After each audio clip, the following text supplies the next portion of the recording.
Magandang gabi mga masters, bali ngayon po ay 4 na videos po ma-upload ko po sa aking YouTube channel.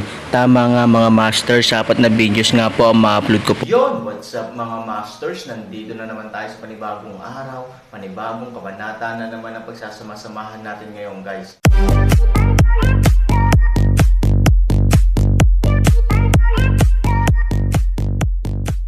Bali mga masters, kung bago ka pa lang po sa aking YouTube channel, please click the subscribe button, lalong-lalo na po yung notification bell guys, para maging connected pa rin tayo sa isa't isa at maging updated kayo sa mga susunod ko pang video. Bali mga masters, bago natin umpisahan ng kwento ay mag-shoutout po muna tayo para sa mga solid nating tagapakinig. Shoutout kay Danino Wamar, shoutout kay DM3XT. Yun na nga mga masters, no? Bali hindi na ito patagalin. In 3, 2, 1, let's go! Mga master, magbabalik tayo sa pag-upload ng 4 na videos everyday simula ngayon araw. Salamat sa solid na pagsuporta mga master. Ivory, mas mabuting hayaan mo na ang boyfriend mo ang bahala sa bibig niya. Huwag kang magsasabi ng anumang bagay na makakasakit sa iyong sarili. Paalala ni Suyihan. Nang marinig ito, ang mga mata ng nasa katanghaliang gulang na lalaki ay nagpahayag ng pagkasuklam. Sabi ng boyfriend ko, may bahid daw itong maladyosang babae. Kawawa naman siya. Gayunpaman, hindi ito nangangahulugan na isinuko na niya ang kanyang pagnanasa para kay Ivory. Kahit may pagkukulang, kaya niyang tanggapin. Patay na ang boyfriend mo ngayon, pero may paraan para mamatay siya. Sabi ng nasa katanghaliang gulang na lalaki kay Ivory. Anong magagawa ko? Ivory casually nagtanong, hindi siya nag-aalala tungkol sa Aaron ay saktan ng taong ito. Sa mga taong ito, Aaron 100 ay hindi maaaring gumamit ng 2 kamay. As long as you're willing to have dinner with me, watch a movie, and watch the sunrise tomorrow morning, I'll let him go. Sabi ng middle-aged na may malaswang ngiti. Aaron puso ay bumangon upang pumatay, hindi lamang upang hukayin ang kanyang mga mata kaya simple. Pag-iimbutan Ivory, ngunit din sa harap niya, ilagay sa harap ng ganitong uri ng kahilingan sa Ivory, ay hindi upang humingi ng kamatayan ay ano. Nakabili ka na ba ng kabaong? Tanong ni Aaron. Ang nasa katanghaliang gulang na lalaki ay walang pakialam sa kung ano ang sinasabi ni Aaron, dahil sa kanyang mga mata, ang ganitong uri ng maliit na kalokohan ay ang bibig upang ipakita ang kanyang kakayahan, ang mas mahalaga sa kanya ay ang pinili ni Ivory. Gusto kong iligtas ka at sabihin ang isang bagay na maganda para sa iyo, ngunit ngayon ay hindi ko na kailangan. Sabi ni Ivory, ginagawa nitong hindi maintindihan ng nasa katanghaliang gulang na lalaki, kailangan pa niya ng tulong para magsalita. Sa kasalukuyang sitwasyon, hanggat nagsasabi siya ng isang salita, maaaring i-disable ang Aaron anumang oras. Hindi magiging maganda ang babaeng ito, pero hindi tama ang utak niya. Sa tingin ko pareho kayong bulag. Hindi ko alam kung sino ako. Sabi ng medyo may edad na lalaki. Ito ang boss sa likod ng kumpanyang Fengchen. Hindi ko alam kung sino sa inyo ang mas makapangyarihan. Tanong ni Ivory na may kakaibang ekspresyon. Matapos marinig ang 4 na salita ng kumpanyang Fengchen, halatang natigilan ang nasa katanghaliang gulang na lalaki. Sa Yuncheng, bukod sa pamilya ni na Fengchen at Su, hindi niya masyadong pinapansin ang pamilya ni Tian. Nagkataon lang na may nakilala siyang isang taong kinatatakutan niya. Gayunpaman, ang maliit na bastard sa harap ko ay hindi mukhang isang taong higit sa 20 taong gulang. Paano siya naging boss ng Fengchen Company? Lahat ng pagtutulungan ni Fengchen ay nakakamit niya at ng pamilyang Su. May isang taong pamilyang Su sa paligid mo. Dapat alam na alam niya ito. Hindi mo ba naitatanong? Nagpatuloy si Ivory. Ang nasa katanghaliang gulang na lalaki ay lumingon at tumingin kay Suyihan na may matigas na leeg. Kung ito ang kaso, ito ay isang kalamidad ngayon. Ngayon Cloud City, na nangahas na saktan ang Fengchen, iyon ay isang dead end. Ay, totoo ba? Napalunok ng laway ang medyo may edad na at halatang kinakabahan. Tanong niya kay Suyihan. Hindi alam ni Suyihan ang pagkakakilanlan ng Aaron, ngunit ang pakikipagtulungan sa pagitan ng pamilyang Su at Fengchen ay talagang pinadali ng Aaron, kaya naman binibigyang pansin ng pamilyang Su ang Aaron. Ngunit sa opinyon ni Suyihan, kahit na si Aaron ang nagambag sa insidenteng ito, hindi ibig sabihin na si Aaron ang boss ng Fengchen. May kinalaman talaga sa kanya ang cooperation, pero It doesn't mean Feng Chen Company ay kanya. Ayaw aminin ni Suyihan, dahil si Ivory ang bagay na pinaglaruan niya noon. Ngayon ay biglang na-control ni Sugoyaw ang kumpanya, at si Ivory ang naging unang ginang ng pamilya So. Ito ay isang bagay na ayaw niyang tanggapin. Kung si Ivory at ang boss ng kumpanya ng Feng Chen ay may ganoong kalapit na relasyon, hindi ba siya gaanong mahalaga sa harap ni Ivory? Lumingon ang nasa katanghaliang gulang na lalaki sa pag-iisip na ito nga ang katotohanan. Maaaring siya ay isang middleman, na nagpapanggap na ginagamit ang kumpanya ng Feng Chen bilang isang tigre. Ngunit pagkatapos ay nawalan siya ng pag-asa sa mga salita ni Ivory. Hindi mo ba naisip na maraming pagkakatulad ang dalawang salita, Aaron at Feng Chen?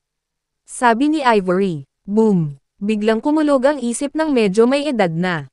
3,000. Feng Chen. Napakaraming bagay na magkakatulad. Kung ito ay tulad ng dalawang gisantes, ito ay eksaktong pareho.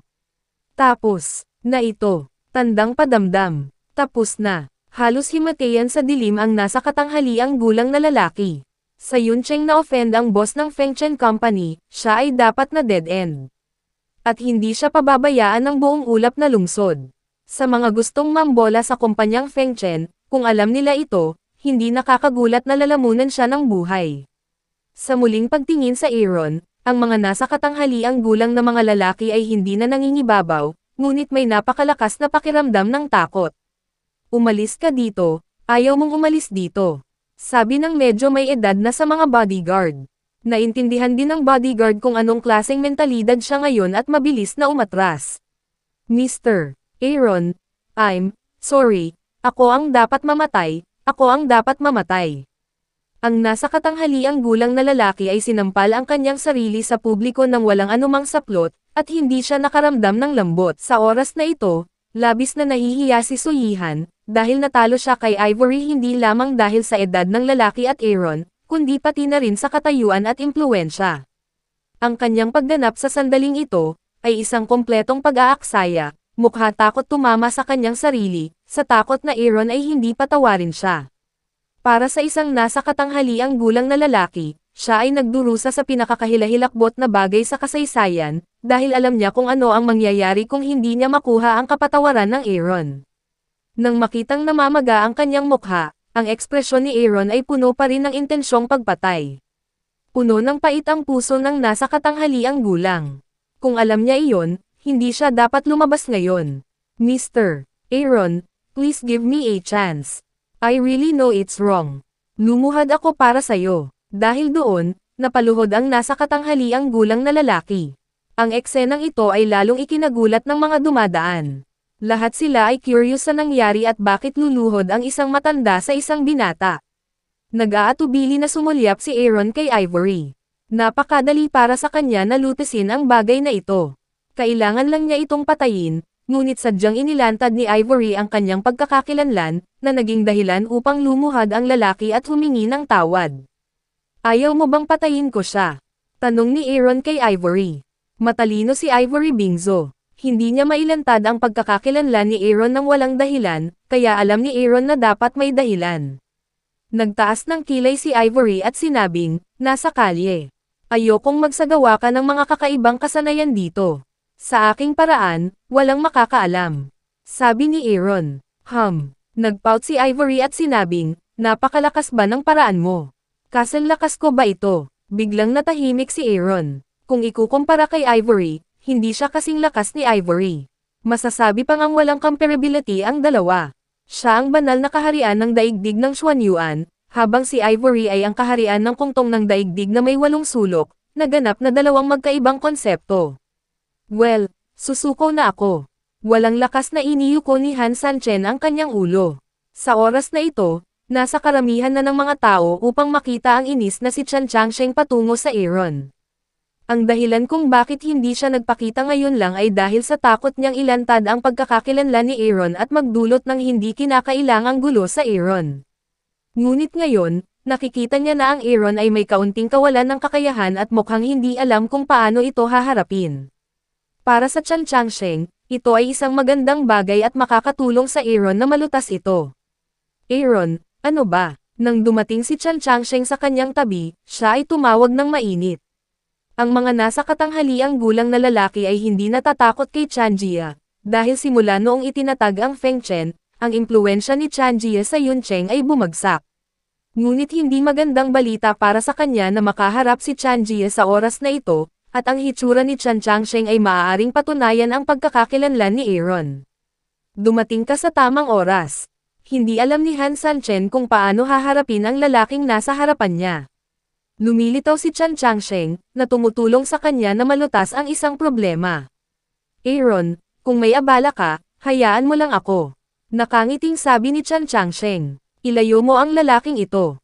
Gusto ko ang mga mata niya. Aaron sinabi, na may mga mata malazwa ivory. Aaron ay hindi gusto ang kanyang buhay, ay partikular na mapagbigay. Ngunit para sa nasa katanghaliang gulang na lalaki, ito ay isang kulog.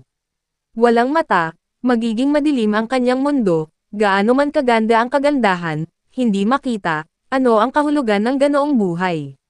Mr. Aaron, Mr. Aaron, I'm wrong. Please give me another chance.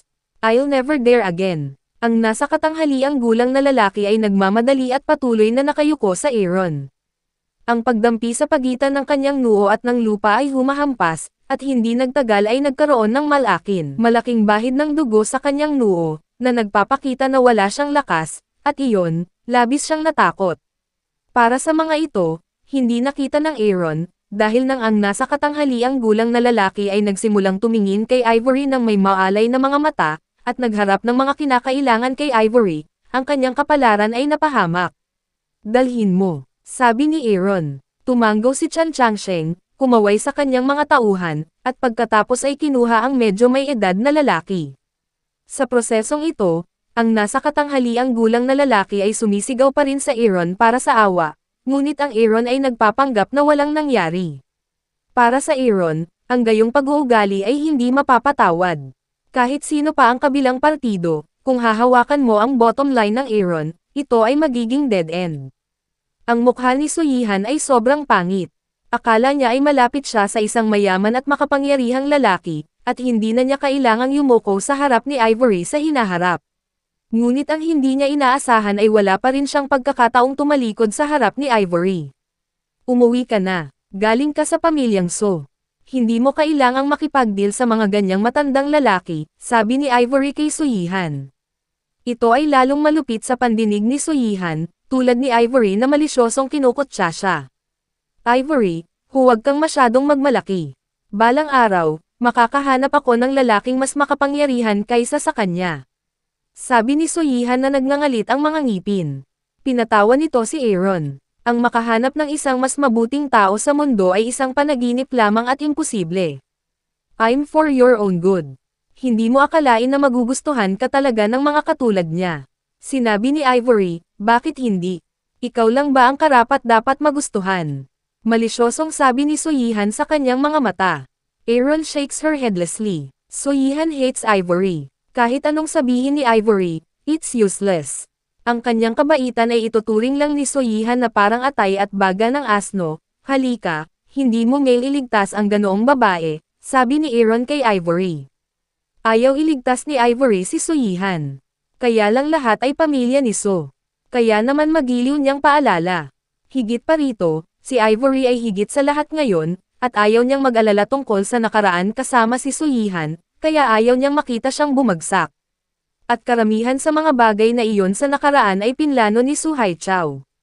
Gusto man ni Ivory na maghiganti, gusto rin niyang hanapin si Su Haichao, dahil hindi ka makinig, hindi ko mapigilan, pero masasabi ko sa iyo na walang mas mabuting tao kaysa sa kanya sa mundong ito.